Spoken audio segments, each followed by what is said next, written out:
So guys आज की Friday night SmackDown जो हो रही थी सिंसिनेटी ओहायो हेरिटेज सेंटर से वो फाइनली एंड हो चुकी है। लेकिन क्योंकि ये एक ड्राफ्ट एडिशन वाला शो था तो मैंने इस वीडियो को दो पार्ट में डिवाइड किया है, जहाँ पे अभी हम बात करेंगे मेन शो के बारे में एंड नेक्स्ट वीडियो में जो बाद में आने वाली है वहाँ पे हम पूरे ड्राफ्ट को कंक्लूड करेंगे। तो वीडियो को एंड तक पूरा देखना और चैनल को अभी लाइक एंड सब्सक्राइब कर लो। मैं नहीं चाहता कि आपसे कुछ भी मिस हो जाए। एंड नाउ आप देख रहे हैं रेसलमैनिक्स एंड सब्सक्राइब करना तो बनता है। तो शो की धमाकेदार शुरुआत होती है Cody Rhodes and AJ style की कॉन्ट्रैक्ट साइनिंग से, जहाँ सबसे पहले एजे स्टाइल कहने लगते हैं कि इससे पहले कि मैं इस कॉन्ट्रैक्ट को साइन करूं मैं कुछ कहना चाहता हूं। ये पहली बार होगा जब दो जॉर्जिया बॉयज वर्ल्ड चैंपियनशिप के लिए फाइट करने वाले हैं। बहुत बड़ी बात है ना। बट फैंस, मैं जानता हूं आप मुझे बू क्यों करते हो, क्योंकि मैंने सेले नाइट को हरा दिया। देखो, मैं अभी भी उसकी रिस्पेक्ट नहीं करता क्योंकि वो ये सब डिजर्व ही नहीं करता था। वो रेसलमेनिया में सिर्फ इसलिए जीत गया क्योंकि वो मेरी स्किन के अंदर घुस गया था। लेकिन उस चीज ने मुझे फोकस करने पर दोबारा से मजबूर कर दिया। और सी आज हम कहाँ पर बैठे हैं। वैसे सच बताऊं, मैं डस्टी रोड्स की बहुत ज्यादा रिस्पेक्ट करता हूँ। मैंने बहुत कुछ सीखा है उनसे क्योंकि उन्होंने ही मुझे बताया था कि खुद को कैरी कैसे करते हैं। बट देखते हैं कोडी तुम ऐसा कर पाते हो या नहीं। जिसके बाद एजे कॉन्ट्रैक्ट को साइन कर देते हैं। फिर कोडी कहते हैं बताओ किस बारे में बात करना चाहोगे। रिस्पेक्ट के बारे में। एजे,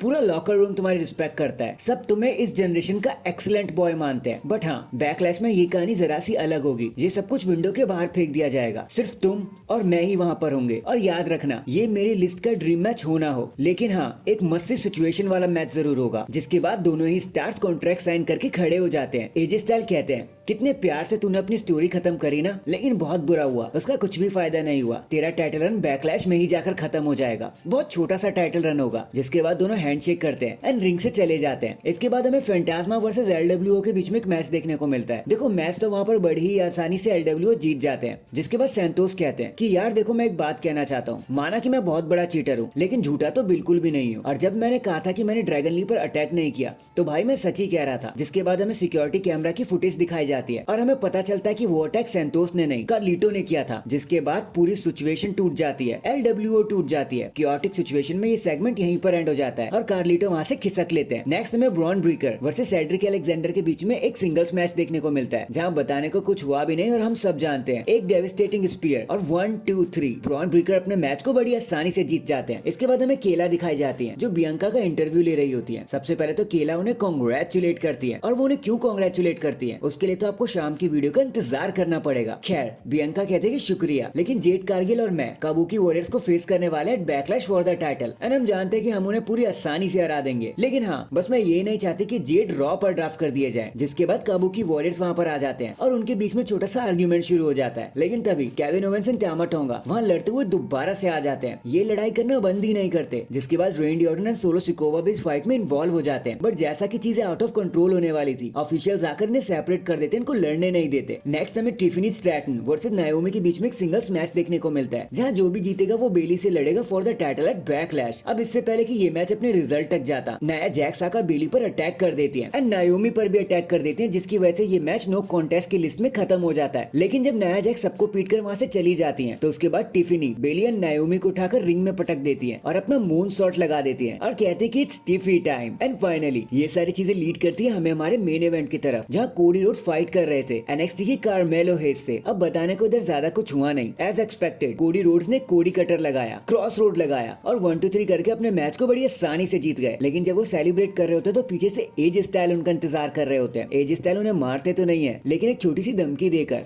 उनसे हैंडशेक करते हैं एंड डैंग। इसी के साथ हमारी फ्राइडे नाइट स्मैकडाउन यहीं पर एंड हो जाती है। वैसे आपका आज के शो के बारे में क्या कहना था, कमेंट करके जरूर बताना। एंड चैनल पर नया है तो चैनल को जल्दी से लाइक एंड सब्सक्राइब कर दो। बाकी मैं मिलता हूँ आपसे किसी और अपडेट के साथ। तब तक के लिए अपना ख्याल रखें और खुश रहें।